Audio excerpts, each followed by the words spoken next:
Assalamualaikum warahmatullahi wabarakatuh. Alhamdulillahilladzi hadana li hadza wa ma kunna linahtadiya laula an hadanallah. Asyhadu an la ilaha illallah wa asyhadu anna Muhammadan abduhu wa rasuluhu la nabiyya ba'da. Allahumma shalli wa sallim wa barik ala Muhammadin wa ala alihi wa sahbihi ajma'in. Amma ba'd.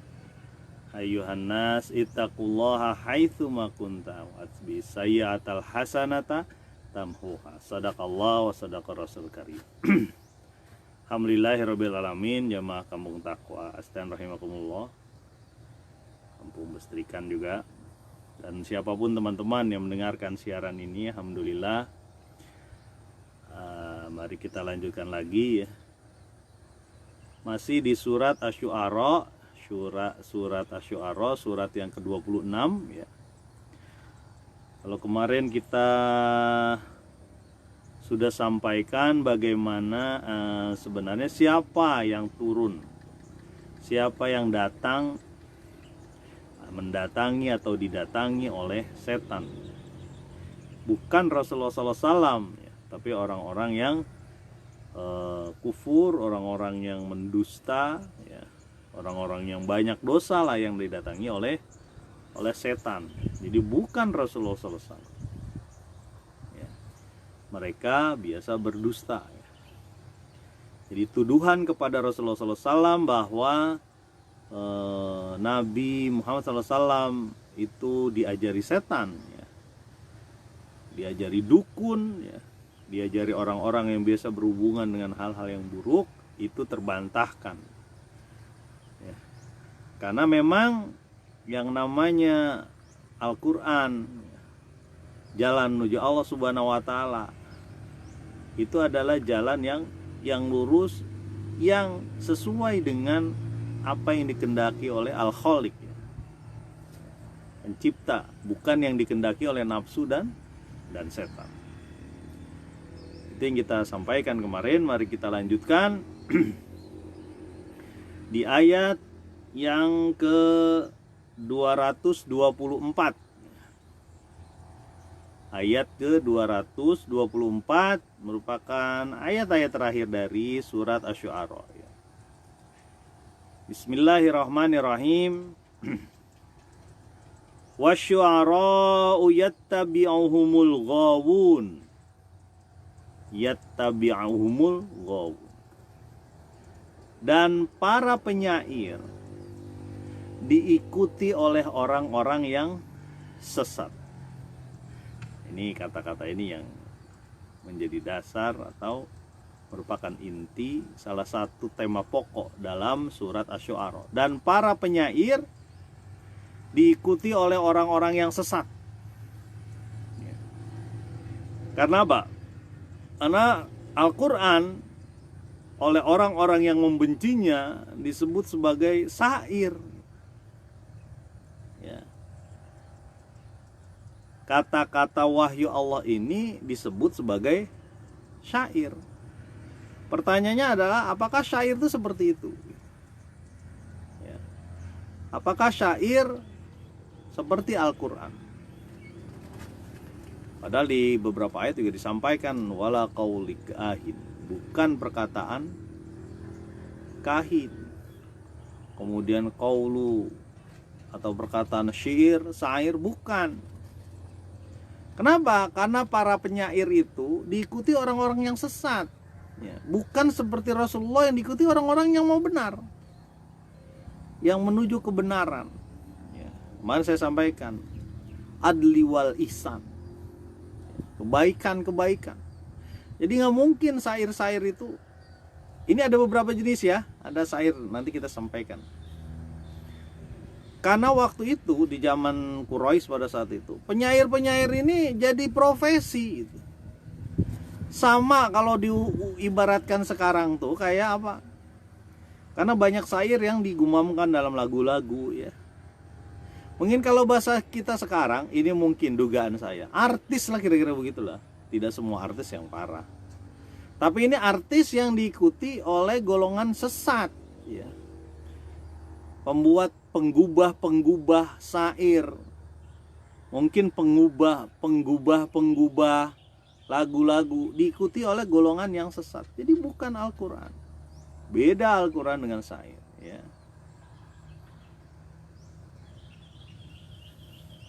Nah, teman-teman sekalian, ditegaskan oleh Allah Subhanahu wa taala bahwa penyair diikuti oleh orang-orang yang sesat, termasuk orang-orang yang mau disesatkan.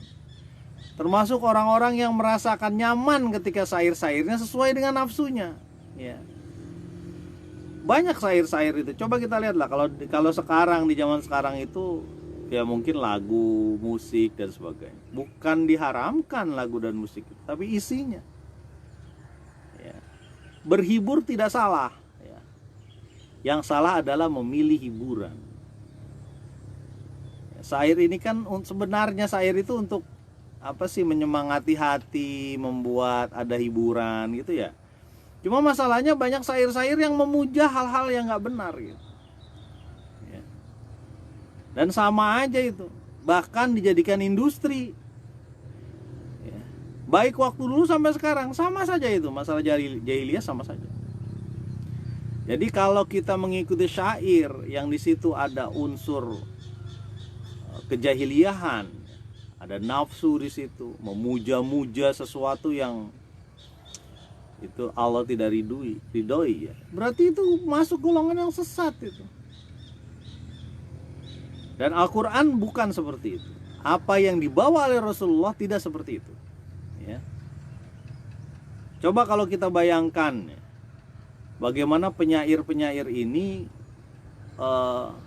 berperan serta dalam apa? Dalam menghancurkan dakwah Rasulullah. Iya, betul. Karena dia berperan serta juga dalam mengagungkan dakwah jahiliyah, sama itu. Ya. Banyak puisi-puisi yang digubah hanya untuk orang-orang yang dibenci ataupun tidak disukai Allah Subhanahu wa taala. Ya, contohnya apa? Ada yang memuja-muja dari sisi jabatannya. Wah, lihatlah orang itu, ya. Coba penduduk Mekah, ya. Lihatlah orang itu, orang-orang yang hebat, ya. Hartanya banyak, disebutin tuh orangnya lagi jalan. Betapa indah wajahnya, kayak gitulah. Saya kurang bagus kalau buat bikin puisi. Jadi puisi, syair, lagu, pantun itu sama-sama saja itu. Kalau dia diniatkan atau diarahkan untuk menuju kejahiliahan, sama ya. Coba kita lihat lagi ciri-ciri kedua. Pertama, diikuti oleh orang-orang yang sesat. Ya. Kelihatan itu, makanya saya sering sampaikan tuh sama anak-anak tuh ya. Hiburan yang kita pilih, ya, itu sesuai dengan keimanan kita. Hiburan nih yang kita pilih itu sesuai dengan keimanan kita. Contoh. Kalau hiburan di sini ada unsur-unsur mengeksploitasi, misalnya ya, mengeksploitasi wanita, ya,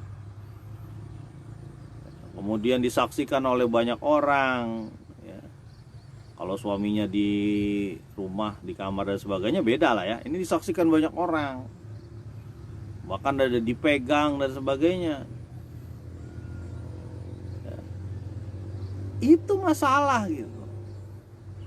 Makanya saya sering sampaikan tuh sama teman-teman tuh, utama murid ya. Kamu nikah ya? Ya, nikah Pak. Ada hiburannya nggak? Enggak. Alhamdulillah. Walaupun hiburan ada juga ya, model-model mungkin kayak yang berbasis apa sih kalau di sini nyebutnya rebana, hadroh, kemudian apa sih, marawis, nasyid, mungkin bagus lah ya. Yang repot ini yang ada unsur-unsur itunya.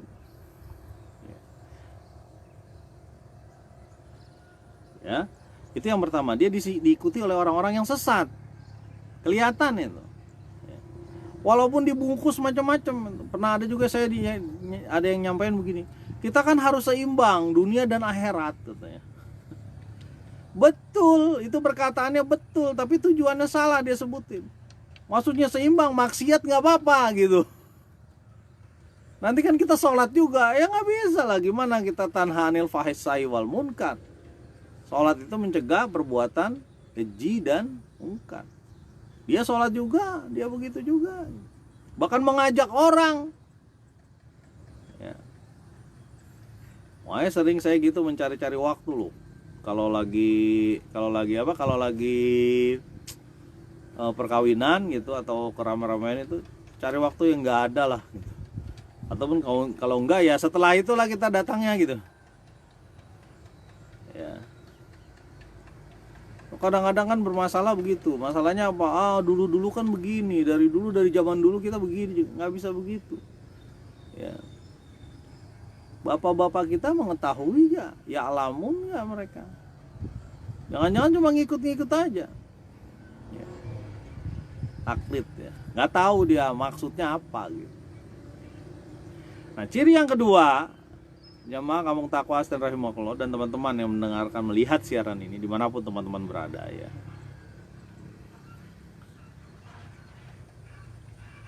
Ayat 225. Alam taro annahum fi kulli wadi yahimun.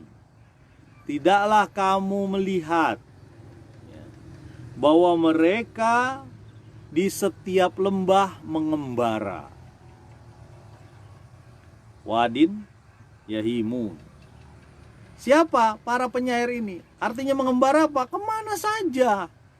Sampai ke lembah-lembah dia juga datang. Sampai puncak gunung, mungkin sampai bawah mereka datang. Mungkin ke sawah-sawah juga mereka datang. Kebetulan belakang sawah. Ini bukan di tempat saya, tempat orang. Mereka datang, artinya apa? Mereka menjelajah ke semua tempat. Untuk apa? Menyebarkan kesesatan. Ini masalah. Masalahnya diambil oleh sebagian orang yang mengaku muslim misalnya. Entah syair, entah lagu, entah pantun, entah sastra lama, sastra baru ya. Wah, Kang Nurdin. Selamat datang Kang Nurdin. Mudah-mudahan kita selamat nih dari syair-syair yang menjerumuskan kepada kemaksiatan. Deh, lagi siaran Bude. Ya. Monggo Bude. Saben Bude. Ya. Matun Bude. Oh monggo.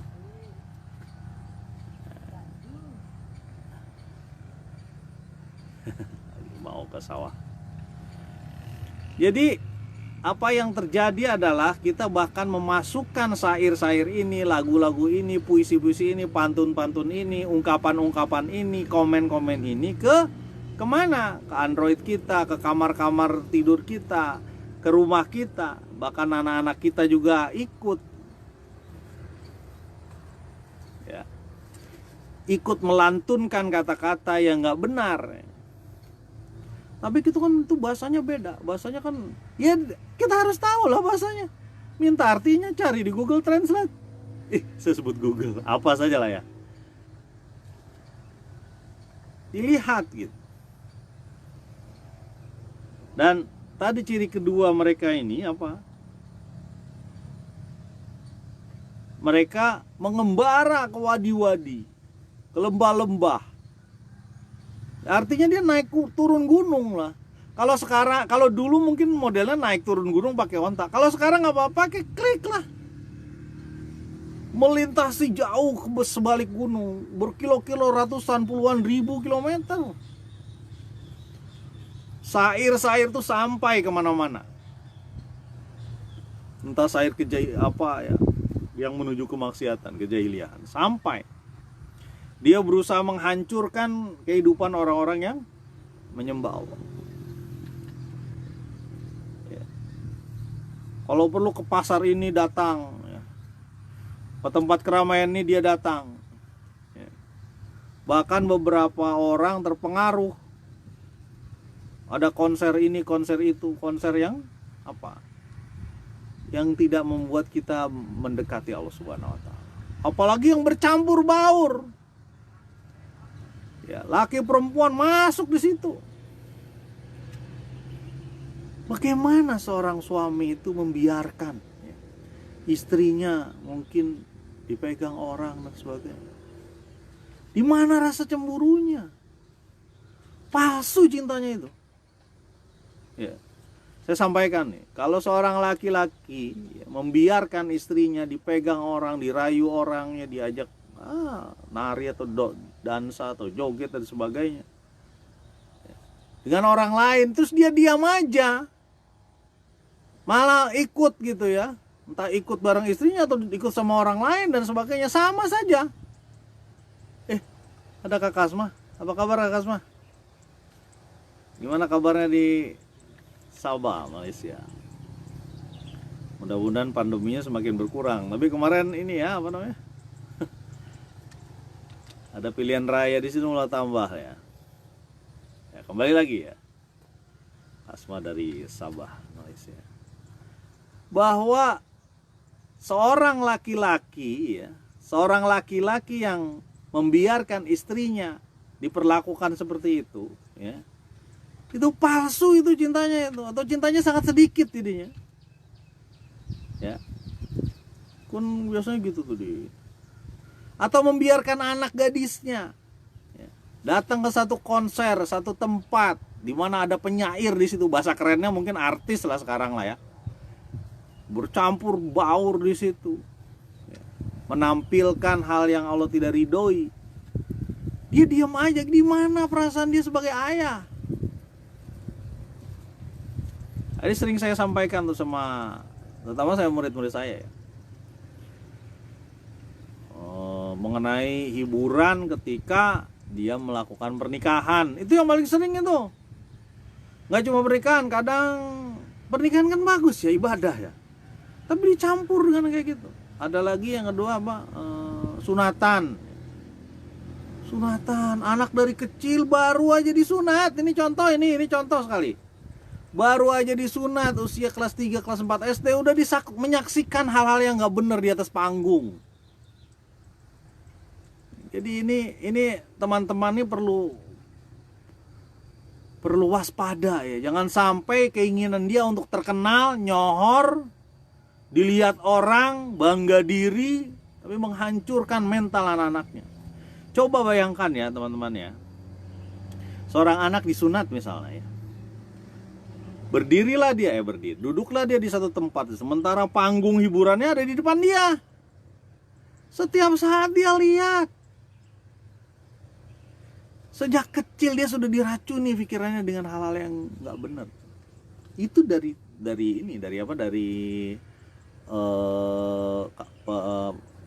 sunatan lah ya. Belum lagi ketika pernikahan. Yang lebih parah saya pernah ngeliat juga itu, entah di YouTube atau di mana. Pengantinnya ikut datang, naik ke panggung, kemudian ya nggak ngerti lah saya. Artisnya pakaiannya kayak gitu. Ya. Bagaimana dia bisa membangun rumah tangga yang benar? Kita sampai ke situ ya. Ya memang karena ini penyair. Penyair itu gimana caranya supaya orang jadi sesat. Ya. Bukan Rasulullah, bukan Al-Quran. Bukan. Al-Quran itu tidak mengajarkan kayak gitu. Jadi kalau orang menuduh Al-Quran itu syair, menuduh Al-Quran itu adalah turunan ataupun bawaan setan-setan, itu tertolak. Ya. Ini justru dibenci. Ya, kita lanjut ya. Jadi ciri-ciri kedua adalah mereka menyebarkan pemikiran-pemikirannya, pemikiran-pemikiran tentang kesesatan ya. Pemikiran-pemikiran tentang kejahiliahan. Cobalah kita lihat tuh, nggak cuma syair, ada cerita pendek lah, ada novel lah, ada cerita rakyat, legenda, kadang-kadang gitu. Bahkan ada legenda-legenda yang jorok gitu, legenda-legenda yang nggak bener gitu ya. Ada tuh di hampir di setiap suku lah ada hubungan dengan legenda-legenda yang nggak bener. Itu mereka memang sengaja itu, supaya apa? Supaya orang jauh dari Allah Subhanahu Wa Taala ya.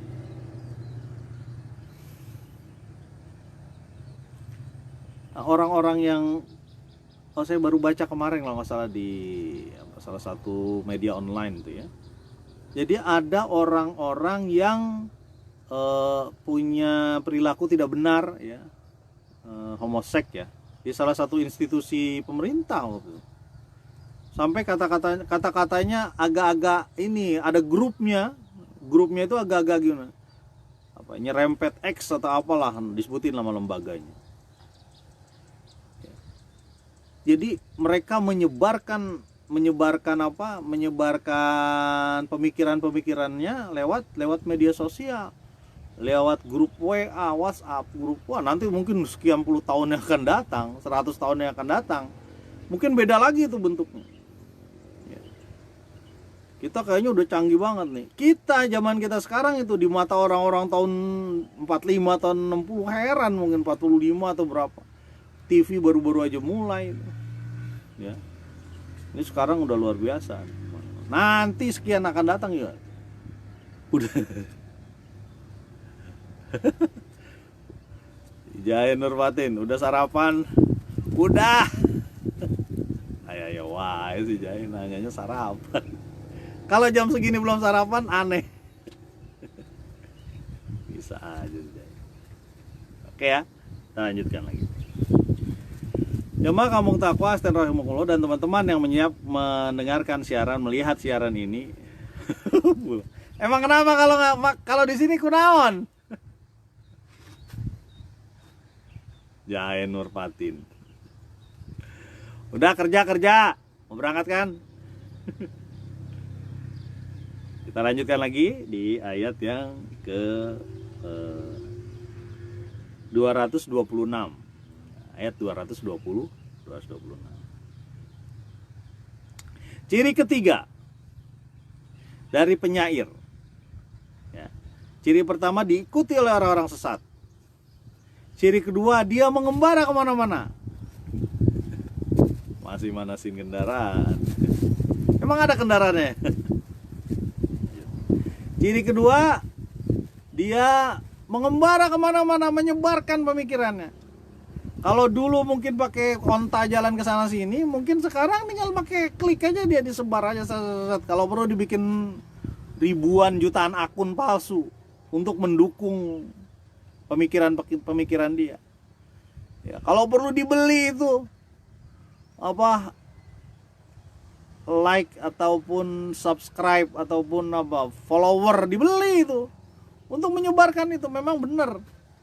Kalau orang-orang jahat menyebarkan pemikiran dia ya di sosial media, kalau orang-orang baik diem aja, kegerus sama mereka. Anak-anak kita jadi korbannya itu. Makanya kita sampaikan aja udah. Ya, jadi media-media sosial ini ya pisau lah bagi kita. Kalau nggak kita pakai untuk memotong bawang itu pisau itu akan menancapkan ke kita. Nah, kita sampaikan. Mudah-mudahan Allah beri keberkahan. Lanjut ya. Ciri ketiga. Wa annahum yaquluna ma la yaf'alun, dan mereka mengatakan apa yang mereka tidak perbuat. Ciri-cirinya adalah pembohong. Dia mungkin mengatakan kebaikan, mengatakan sesuatu hal yang kira-kira mengarahkan kepada kebenaran, padahal dia bohong. Dibungkus. Makanya banyak bentuk-bentuk syair, bentuk-bentuk lagu, bentuk-bentuk drama mungkin sekarang ya, film dan sebagainya, seolah-olah dibungkus dengan kebaikan, padahal itu adalah kesesatan. Di ayat lain, kaburo maktan indallahi antaqulu ma la taf'alun. Surat As-Saff. Amat besar kebencian dari Allah Subhanahu wa taala ya, kalau Anda tidak melaksanakan apa yang Anda katakan. Nah, ini istighfar juga buat pribadi saya juga ya. Karena banyak mungkin kebaikan-kebaikan yang kita sampaikan, kita belum sanggup untuk melakukannya. Tapi jangan sampai, oh saya kan belum baik. Saya kan belum baik, bagaimana saya mau menyeru kepada Allah? Saya belum baik, nggak bisa begitu. Namanya kebaikan dan seruan beriring, jalan aja gitu. Soalnya berat kalau misalnya kita nunggu baik, siapa yang bisa? Wah, berat lah. Karena al imanu yazidu wa yankus. Iman tuh naik dan turun. Kalau dia lagi naik ya dengan taat, bit taat, dengan taat. Kalau turun bil maksiat, dengan maksiat. Iya, kebun belum rapi, istighfar. Iya, banyak rumputnya. Dasar Kang Jae. Kembali ya, al imanu yazidu wa yankus. Iman tuh naik dan turun. Terus ketika kita turun, kita nggak menyebar, nggak menyeru kepada Allah, nggak bisa. Kita harus jalanin terus saja. Ya, kita beramal-amal soleh aja udah. Ya. Jangan sampai kita antakulu ma la taf'alun. Anda berkata yang tidak Anda lakukan. Seperti para penyair ini. Ya. Bisa saja dia berusaha mau menyebutkan kata-kata kebaikan, ya, padahal belum tentu mereka melakukan kebaikan itu. Ya, jadi luar biasa ini. Pembungkus dari syair itu bisa jadi apa? Kebaikan, tapi dia tidak melakukan. Ya. Ada salah satu ulama ya. Ini ada salah satu ulama yang berkhutbah ya. Dia berkhutbah, kemudian banyaklah jamaahnya. Suatu ketika budak datang ke ulama tersebut. Ini tabiin, kalau nggak salah ini tabiin, ingat saya ini. Saya lupa nama ulamanya. Kemudian budak ini bilang, "Wahai ustadz, wahai kiai, wahai ajengan, wahai ulama, tolonglah engkau sampaikan kepada kaum muslimin untuk beramal satu hal." Apa kata ustadznya itu, ulama ini? Untuk membebaskan budak, fakur rokobah. Baik, insya Allah akan saya sampaikan, kata ulama tersebut. Nah, kemudian biasa mungkin seminggu sekali atau apa di waktu Jumat dia berkhutbah. Budak ini ya mengikutilah. Terus setelah diikuti sampai akhir khutbahnya, ya, nggak ada cerita mengenai masalah membebaskan budak. Ya. Oh, mungkin dia lupa gitu, mikiran dari siapa tadi, budak tersebut. Minggu kedua dia berkhutbah lagi orangnya, ulama tersebut. Sampai akhir ditungguin sama budak ini yang tadi ngomong ya, ditungguin nih. Baik kaum jamaah kaum muslimin, rahimakumullah, demikian khutbah ini, mudah-mudahan Allah aja. Saya tutup subhanakallahumma wa bihamdika asyhadu an la ilaha illa anta astaghfiruka wa atubu ilaik. Assalamualaikum warahmatullahi wabarakatuh. Enggak ada lagi. Ditungguin lagi sampai yang ketiga. Sampai 3 minggu. Enggak ada lagi. Wah, sudah. Akhirnya total lah sampai 4 minggu lah. Pas di 4 minggu, barulah ulama tersebut menyebutkan keutamaan fakur raqabah, membebaskan budak. Ya. Kemudian setelah disebutkan oleh ulama tersebut, banyak orang-orang muslim yang membebaskan budak-budak atau memberi upah mungkin yang agak berbeda sedikit untuk dia bisa membebaskan diri. Saya sudah sampaikan dulu mengenai bagaimana budak dalam pandangan Islam pada saat itu. Nah, setelah itu masyarakat banyak yang membebaskan budak. Kemudian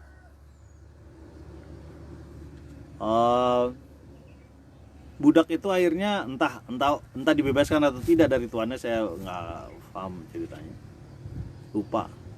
Dia datang ke ulama tersebut. Wahai ulama, wahai ustadz, terima kasih engkau sudah melakukan memberi khutbah, memberi ceramah, memberi anjuran untuk membebaskan budak. Ya, dan teman-teman saya mengucapkan terima kasih lah kira-kira begitu. Tapi saya satu yang mau saya tanyakan, wahai ulama, wahai ustadz. Iya, bagaimana? Kenapa engkau menyampaikannya sebulan setelah saya sampaikan? Iya. Kenapa engkau menyampaikannya enggak sejak saat saya sampaikan, seminggu setelah saya sampaikan misalnya? Kenapa engkau menyampaikan sebulan? Apa kata ulama tersebut? Ya, saya tahu. Saya harus menyampaikan itu, karena itu pun amal. Cuma masalahnya saya nggak punya uang buat membebaskan budak. Saya tunggu sampai saya punya uang. Ya, dan itu cukup beberapa minggu lah kira-kira gitu ya. Setelah saya punya uang, baru saya bebaskan budak. Setelah saya bebaskan budak, baru saya ngomong, ayo kita bebaskan budak. Fakur rokobah. Ya. Kita bebaskan budak. Baru budak itu mengerti, oh iya. Kadangkala memang kesulitan kita ini melakukan satu kebaikan, ya belum. Ya.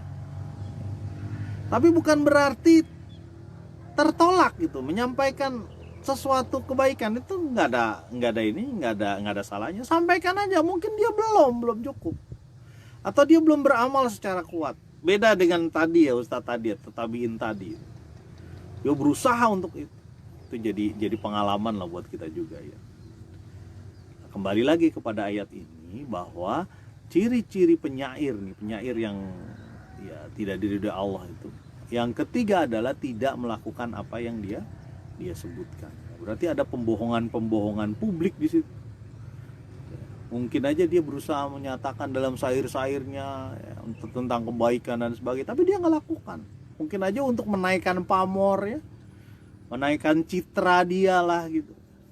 Berusaha untuk mendekati orang-orang yang mungkin bakal memilih dia atau memberi keuntungan kepada dia. Orang-orang ini termasuk orang-orang yang nggak yakin rezeki itu dari Allah Subhanahu Wa Taala. Apalagi di zaman waktu itu penyair ya musyrik lah ya. Mudah-mudahan dari 3 ciri penyair yang rusak ini, yang diikuti oleh orang sesat ini, yang dia mengembara kemana-mana ya, demi mencari sesuap nasi, atau demi pamor dia, demi nafsu dia, atau demi mengangkat orang-orang yang sebenarnya buruk, diusahakan masyarakat mengenal dengan baik. Makanya bahaya ini orang-orang jadi konsultan personal diri, konsultan politik. Boleh konsultan bahasa yang benar ya. Dengan konsultan pemilihan raya, pilkada, pemilu, pemilihan umum, election dan sebagainya. Tapi untuk meningkatkan orang-orang yang mestinya dia adalah orang-orang yang enggak benar. Naudzubillah. Termasuk lagu-lagu, syair-syair, drama-drama, film-film. Bagian dari unsur seni yang mestinya seni ya, innallaha jamal yuhibbul jamil. Innallaha jamil yuhibbul jamal. Sungguhnya Allah itu indah, mencintai keindahan. Tapi yang repot kalau dijadikan seni ya sebagai sarana maksiat. Tetap aja 2 hal memang dalam kehidupan kita itu. Dia bergelut di dunia seni, boleh nggak apa-apa, asal dia bergelut di dunia seni yang mendekatkan dia kepada Allah Subhanahu Wa Taala. Bukan seni yang jadi menjauhkan dia dan orang lain daripada Allah Subhanahu Wa Taala. Ya, gambar-gambar ditulis ya, pakai foto diubah, diedit pakai Photoshop, foto kari, foto gule mungkin ya, banyak itu. Foto tongseng mungkin. Jadi wajah yang begini tuh jadi kelihatan rapi, dipoles demikian rupa ya. Nah, ini belum kita bicara mengenai operasi plastik ya nanti. Ya, yang lain lah. Jadi mudah-mudahan kita semua berharap kita tidak mengikuti penyair-penyair, kita tidak mengikuti syair-syair, kita tidak mengikuti lagu-lagu, hiburan-hiburan yang menjauhkan diri kita kepada Allah Subhanahu wa taala. Mudah-mudahan bermanfaat. Subhanakallahumma wa bihamdika Asyhadu alla ilaha illa anta astaghfiruka wa atubu ilaik. Assalamualaikum warahmatullahi wabarakatuh.